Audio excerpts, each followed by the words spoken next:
Di dalam Al-Quranul Karim, Allah Subhanahu wa Ta'ala telah berfirman, "Wa ma khalaqtul jinna wal insa illa liya'budun."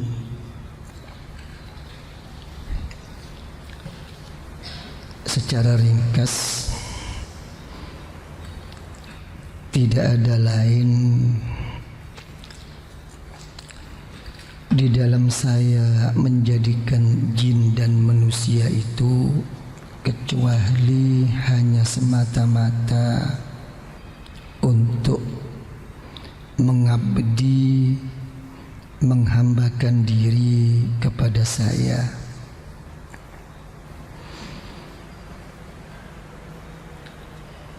Setengah daripada tafsir mengatakan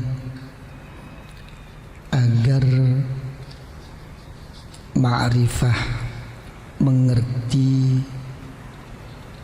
menyadari tentang siapa hakikat atau jati dirinya dan siapa yang sebenarnya Allah Subhanahu wa Ta'ala sebagai Tuhannya. Kalau sudah beribadah, Allah Ta'ala berfirman lagi, "Wa ma umiru illa liya'budullaha mukhlishina lahud-din hunafa." Dalam firman yang lain, Allah Ta'ala berfirman, "Fa'budillah mukhlishan lahud-din." Di dalam kita beribadah, mengabdi kepada Allah Subhanahu wa Ta'ala agar dengan ikhlas.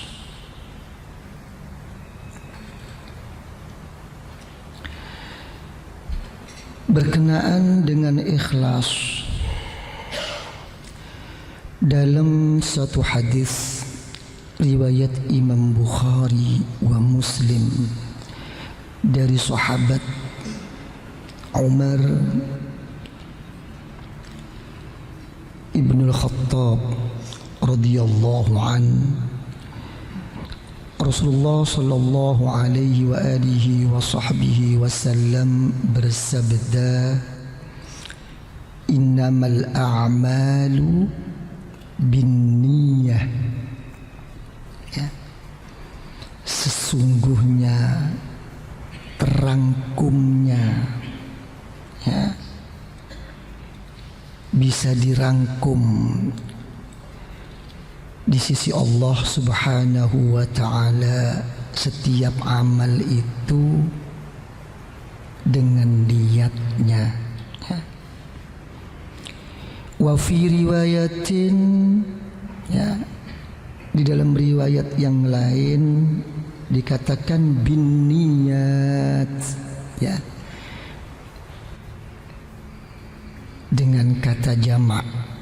Suatu amal itu juga akan mengikut terangkum di sisi Allah dengan berapa-berapa niat yang dikehendakinya. Ya.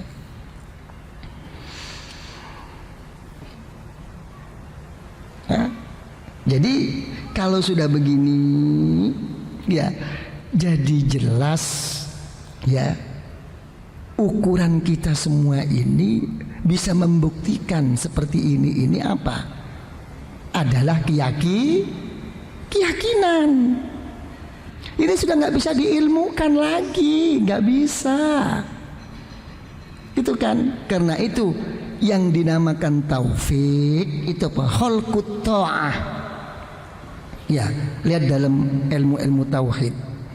Ya, yang dikatakan taufik, orang-orang yang mendapatkan pertolongan dari Allah itu apa? Khalqut ta'ah, telah dijadikan dan dibuktikan oleh Allah dia telah bisa melaksanakan suatu pengabdian berbakti kepada Allah. Jadi walaupun ilmunya banyak, rencananya banyak, tujuannya banyak, selagi belum bisa dibuktikan, itu sama dengan orang belum mendapatkan taufik wal hidayah. Ya.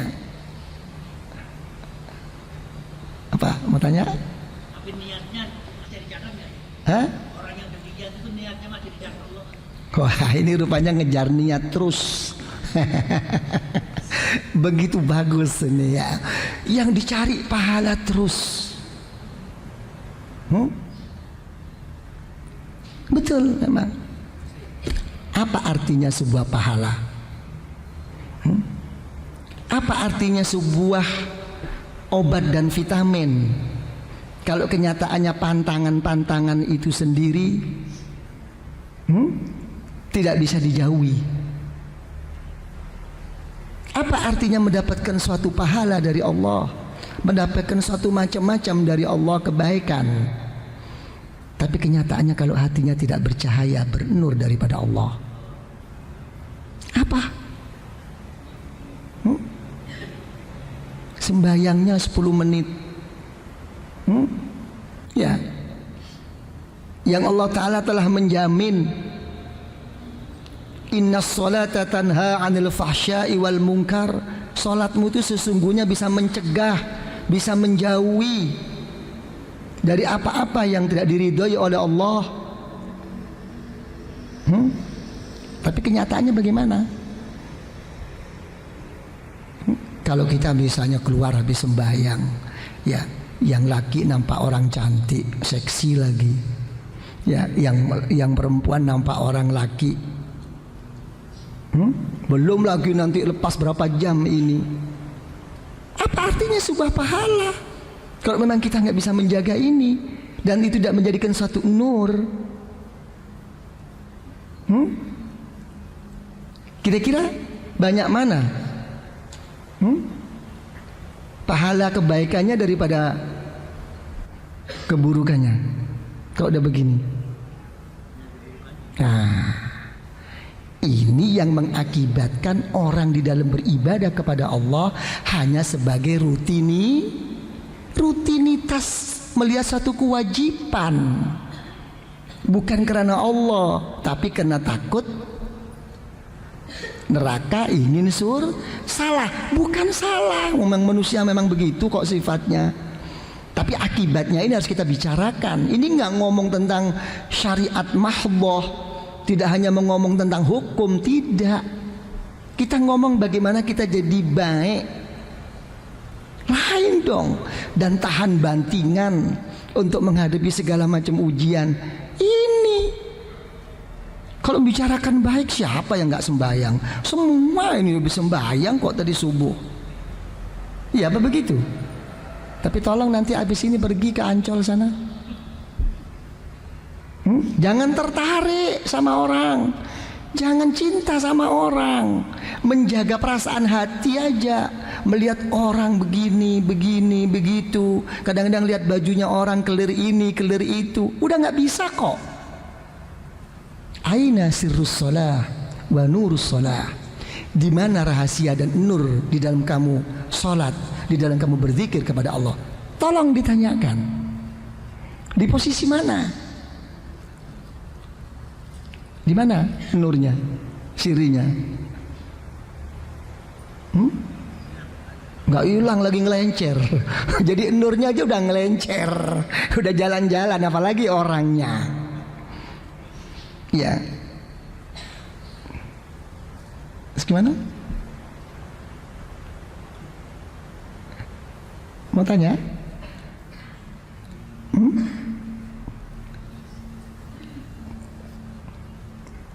Ini semua apa?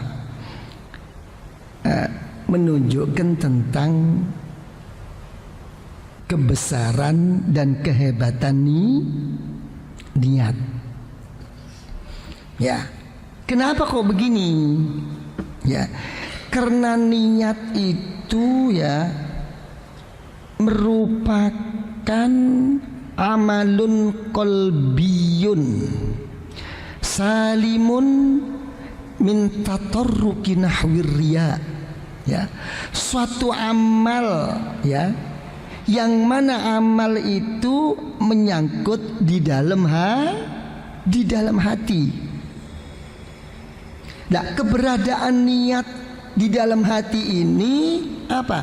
Menjadikan apa? Dia akan selamat dari segala macam-macam penyakit yang berbentuk riya. Itu kehebatan. Pembuktiannya boleh riya, boleh tidak tahan, tapi tentang niat tetap utuh. Ya, kecuali memang niatnya yang memang nggak baik, nggak utuh, memang nggak ditujukan kepada Allah supaya begini saya, itu lain itu. Niatnya memang utuh karena Allah. Perkara nanti di lapangan pelaksanaannya udah kena penyakit, dilihat kiainya, dilihat bosnya, mulai ada sikap yang lain. Itu nanti dilihat dulu gimana cara pengobatan dan penolakannya. Ini banyak kan begitu kan? Ya, dan kehebatan niat itu apa? Ya, kehebatan niat itu sendiri karena niat itu apa? Termasuk sifatnya hati. Jadi, ya, yang lebih banyak hati kita ini, ya, menerima rahasia dan nur daripada Allah, menjadikan hati kita ini terang, itu karena melalui niat daripada amalnya. Gitu. Kenapa? Hati ini udah jelas ma'danul ma'rifah. Ya. Pusatnya ma'rifat itu di sini. Dan niat itu lebih utama daripada amal. Gitu. Ya. Jadi amal kita dengan niat kita tuh nggak ada ukurannya. Lebih baik niat malah kelak di sisi Allah Subhanahu wa taala. Hamba Allah itu akan lebih banyak ditanyakan oleh Allah apa? Tentang niatnya daripada amalnya. Yang ditanyakan dulu oleh Allah itu apa? Niatnya dulu, bukan amalnya.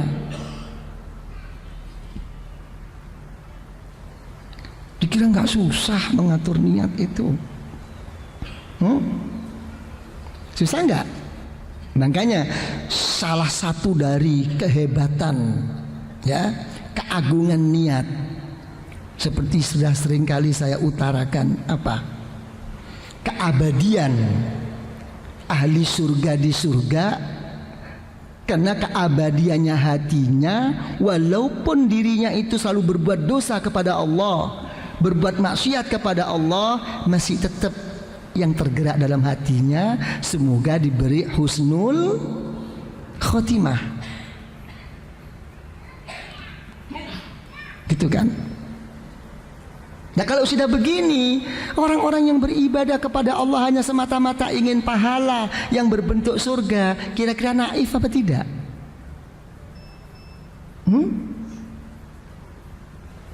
Apalagi kalau memandang dengan mata sebelah dengan Allah. Kan gak sadar kalau kita itu menomorduakan Allah. Pernah menomorduakan Allah? Sering katanya. Ya, tidak sadar. Ya kan? Jadi karena niatmu itu ingin selamanya, maka beriman kepada Allah, maka akan diberi oleh Allah pahala selamanya masuk di dalam surga. Bukan ukuran matematika. Sembahyang zuhur 1000 kali pahalanya, sembahyang asar 2000 kali. Kalau udah habis pahalanya, apa kita dikeluarkan oleh Allah? Tidak. Tapi kalau ukuran matematika harus keluar dong. Udah kamu ambil semua kok. Tapi kok selamanya? Karena kamu ingin selamanya tetap membawa iman. Sama dengan orang kafir. Kesalahanmu berapa? 1000. Ya Allah, kesalahan saya sudah 1000 dan telah Engkau siksa, ya Allah, tolong saya keluarkan, ya Allah. Tidak bisa. Karena kamu telah membawa tiket untuk selamanya di sini. Apa? Di neraka. Kamu tidak beriman kepada selamanya kok. Apa? Hah? Mau niat enggak? Enggak. Lah, kita ini ya apa? Enggak sadar tentang niat ini. Selalu yang kita pelajari itu apa? Bagaimana ibadah saya? Bagaimana sembahyang saya? Hah? Syaratnya apa? Rukunnya apa? Sah apa tidak? Yang menjadikan saya itu terbebas dari kewajiban saya kepada Allah. Tapi tidak terfikirkan bagaimana ibadahmu itu bukan sekadar sah, bukan sekadar telah cukup memenuhi kewajiban, tapi ibadahmu itu yang pertama diterima oleh Allah. Kalau sudah diterima oleh Allah, kamu akan menjadi orang yang baik. Kalau sudah kamu jadi orang yang baik, ibadah dan zikir kamu itu apa? Kamu menjadi orang yang tahan bantingan, siap untuk menghadapi segala takdir Allah, khairihi wa syarrihi minallah. Yang nomor 4, bagaimana kamu bisa jadi orang yang apa? Yang tidak terpengaruh, yang tidak larut di dalam bermaksiat kepada Allah. Kalau ini tidak berhasil, apa artinya sebuah ibadah? Habis di jalanan kok. Ya. Ilmunya hebat, ibadahnya hebat, zikirnya hebat. Tapi begitu menghadapi pokok daripada iman yang kita imani, khairihi wa syarrihi minallah, baik dan buruk dari Allah, enggak siap kita kebanyakan. Ngomel. Ayah, betul apa tidak? Kalau saya berkelahi sama Anda, enggak apa-apa. Saya benci sama Anda tentang pribadi Anda, silahkan. Ya. Tapi kalau saya sudah tidak menerima sesuatu yang dari Allah, yang tidak kita sukai, ini sudah bukan berhubungan antar makhluk, ini sudah hubungan sama Allah. Karena kalau orang sudah kena penyakit begini, apa kata Allah dalam Al-Quran?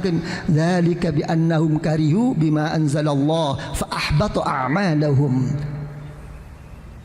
Maka akan dihapus semua pahala kita dalam beribadah kepada Allah.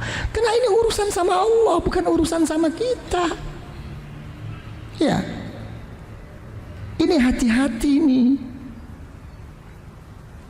Coba kira-kira bagaimana? Belajar niat. Salafus salih yata'allamuna an-niyyah lil amal kama yata'allamuna al-amal. Niat. Ya kan? Jadi kalau gitu selama ini gimana ini? Belum belajar niat ini. Hah? Yang banyak ini adalah mempraktekkan niat. Bagaimana niat itu menjadi sahnya kita beribadah kepada Allah. Belum sampai membahas bagaimana mapannya, baiknya niat yang menjadikan kita itu diterima oleh Allah. Belum. Kebanyakan yang hafal apa niat? Ya niat mau. Gimana prakteknya? Bersamaan dengan takbiratul ihram. Itu saja. Makanya begitu Allahu Akbar, ya bar. Ya kan ya, itu mengartikan Allahu Akbar, Allah Maha Agung. Belum menjawab, ya memang Allah yang Maha Agung. Bukan, apalagi membaca ayat-ayat yang lain. Ini menunjukkan apa? Jalalullah wa azmatu, menunjukkan kebesaran dan keagungan Allah. Otomatis kita akan lupa segalanya. Masih susah kok, begitu terpaksa kita. Kan begitu kan? Coba Allahu Akbar, bukan iyyaka na'budu, bukan Ar-Rahmanir Rahim, bukan. Allahu Akbar, Allah Maha Agung. Masih susah kita konsentrasi itu. Ya cuman tukar anu sajalah, tukar apa? Tukar bahasa aja lah. Ya, dari bahasa Arab dioper ke bahasa Indonesia atau bahasa Jawa atau bahasa daerah masing-masing. Usolli, saya niat sembahyang cuma bersamaan dengan Allah. Ini cuma oper-operan aja, belum bisa mendudukkan niat. Gimana? Sudah bisa niat apa belum?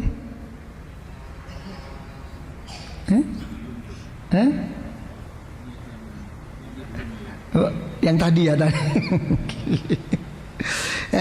Gitu ya. Jadi gimana? Jadi putusan akhir itu ya, seseorang itu akan selalu baik selagi dia itu selamanya niat baik. Ya, apa susahnya? Nah, coba saya mau tanya Pak Sufyan. Nah, waktu sembahyang itu seneng nggak?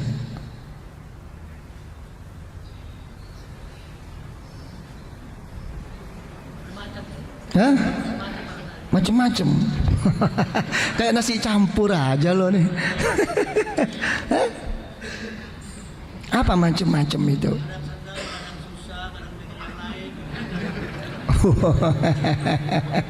Kadang seneng, kadang susah, kadang mikir yang lain. Nah, coba kalau saya tanyakan sekarang, seneng susahnya itu ngambil dari mana? Hah? Keadaan hati waktu itu. Mengadakan dirinya sendiri kepada Allah, apa mengadakan dari luar ke dirinya? Dari luar. Wong pasar dibawa, kantor dibawa. Kapan mau menghadap kepada Allah? Ya kan ya, kenapa tidak membawa kepada dirinya?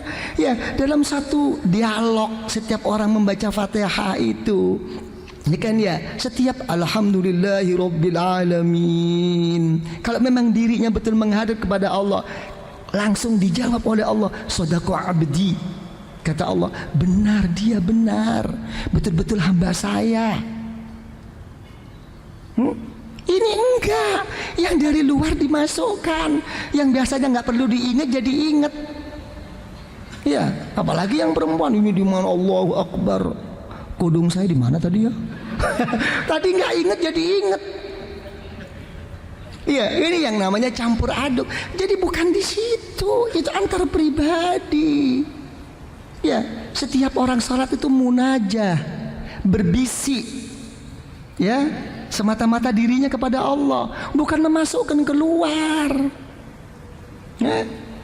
Ya kecuali kalau orang itu dipas-paskan dengan problem dirinya sih, ya monggo, yang memang kelasnya di situ. Ya kan ya. Coba kalau nanti problemnya nggak ada, apa kira-kira bisa dibawa? Nggak mungkin. Ya, yang tidak beres-beres dibawa kepada Allah, yang begitu beres nggak dibawa. Apa langsung sambil ngantuk-ngantuk? Lama banget sih imam nih. Ya, kadang-kadang dari kebiasaan dari kebiasaan keburu. Ya, kadang-kadang nggak sadar lebih dahulu daripada imam. Kalau sampai mempertahankan diri, mempertanyakan dalam dirinya, kok lama banget sih? Itu sering apa tidak? Hah? Ya semoga sering-sering teruslah. Ini hati-hati, nanti pelan itu. Ini harus diketahui tentang niat. Ini kenapa semua ini kenapa? Karena satu saja. Karena tidak adanya kemauan. Ya. Nah, kalau memang sudah tidak ada kemauan itu bagaimana? Kok masih tetap melaksanakan ibadah kepada Allah? Karena di dalam beribadahnya kepada Allah itu didorong apa? Merasa didorong oleh suatu kewajiban. Mau menghormat, mau memuliakan. Kalau ada kemauannya, ada kepentingan, atau memang ada yang perlu ditakuti. Tapi coba lepas daripada itu. Ya, jadi Hakikatnya niat itu apa? Al-iradah. Ya, ada satu kemauan. Makanya dalam satu ayat lain diberi satu label oleh Allah. Apa kata Allah? La yukallifullahu nafsan illa wus'aha. Allah Ta'ala tidak akan memaksa kok kepada siapapun kecuali mengikut apa yang menjadikan kemampuan dan kelapangannya. Karena itu di waktu-waktu oleh Allah. Zuhur kapan, asar kapan, maghrib kapan, diberi waktu-waktu oleh Allah. Tapi kita larut, nantilah, anulah, itulah. Jadi kalau udah begitu apa? Kira-kira kalau udah begini secara kasar lah, maaf aja, menomorduakan Allah apa tidak? Tapi salah tak ya? Enggak salah. Mau namanya orang, tapi jangan kepanjangan deh. Gitu loh. Jadi kalau sudah menyadari ini, baru ada kemauan. Kalau orang itu sudah ada kemauan, nggak ada masalah semuanya ini. Jadi motif ya, adanya ketidakkesungguhan, kekhusyuan kepada Allah itu karena tidak adanya kemauan. Ya seperti yang sering saya utarakan. Nah, kira-kira kawin paksa itu enak enggak? Enak. Kok bisa enggak enak? Wong itu sesuai dengan hawa nafsu kita kok.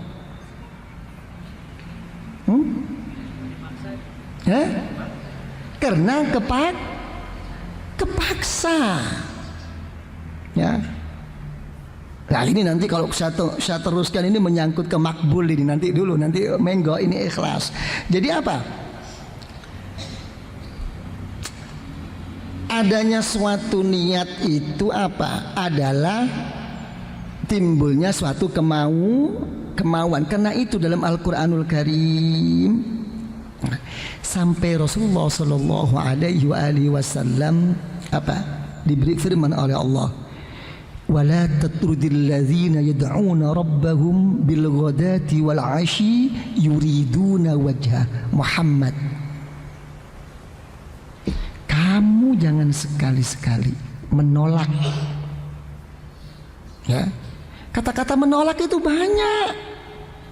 Bisa mengusir, bisa menghalau, bisa tidak menganggap, bisa mensepelekan. Kan ada gitu kan? Ya, terhadap orang-orang yang berdoa, orang-orang yang pagi hari dan sore berzikir, berdoa kepada Allah. Yang diinginkan apa? Yuriduna wajha, hanya semata-mata zat Allah. Ini yuriduna ini yang dinamakan niyah. Banyak kadang-kadang orang tuh nyepelekan ini.